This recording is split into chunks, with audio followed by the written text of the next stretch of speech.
Thank Gentleman you. from Massachusetts is recognized for 5 minutes. Thank you very much. I want to thank my colleague from California for his leadership, and I rise in support of H.R. 4270, the Placing Restrictions on Tear Gas Exports and Crowd Control Technology to Hong Kong Act, the Protect Hong Kong Act. I'm proud to have introduced this bipartisan legislation, along with my colleagues Chris Smith and Ro Khanna, that responds to the excessive and unnecessary use of force by the Hong Kong police targeting those engaged in peaceful protests. I want to thank the Chairman and Ranking Member of the Foreign Affairs Committee for bringing this bill so quickly before the House for consideration. The Protect Hong Kong Act prohibits U.S. exports of defense articles, munitions, and police equipment to Hong Kong. Specifically, it stops U.S. exports of tear gas, pepper spray, grenades, rubber bullets, guns, semi-automatic rifles, and such defense articles and munitions to the police. Now, let's be clear about what is happening in Hong Kong right now. Millions of people from all walks of life, including young people, students, women, seniors, entrepreneurs, teachers, civil servants, and workers, are standing up to the most powerful authoritarian government in the world. The protesters have inspired the world as they risk their lives, their health, their jobs, and their education to fight for the future of Hong Kong.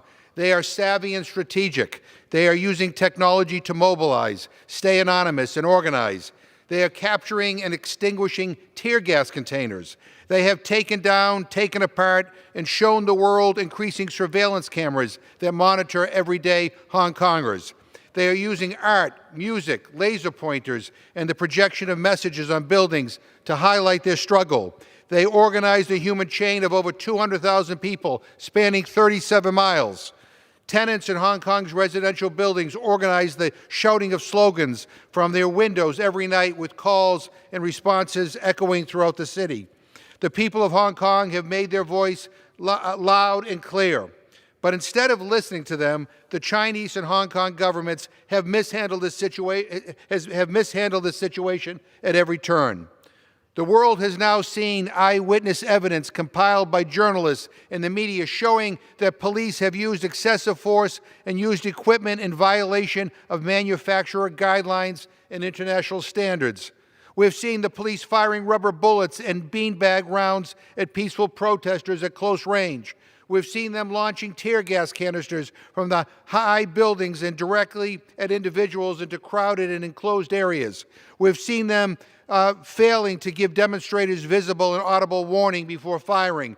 And we've seen them use batons to beat subdued demonstrators and disperse journalists.